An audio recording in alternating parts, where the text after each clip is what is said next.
السلام عليكم ورحمة الله. شايفين المبنى الصغير ده؟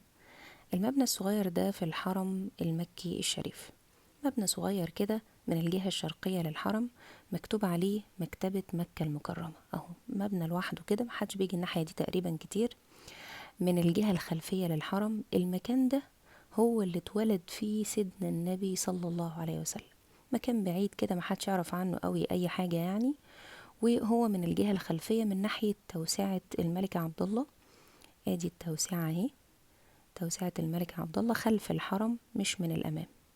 المكان ده اللي اتولد فيه النبي صلى الله عليه وسلم، وهنلاقي عليه كده زي لافتة كلام بيمر فيها، يعني مكتوب فيه ان ده المكان اللي اتولد فيه النبي عليه الصلاة والسلام، ولا يجوز التبرك بيه، ولا ان الناس تيجي تقعد تدعي هنا، او ان احنا نتخذه من دون الله، او ان احنا يعني نتبرك بيه بأي شكل من الاشكال.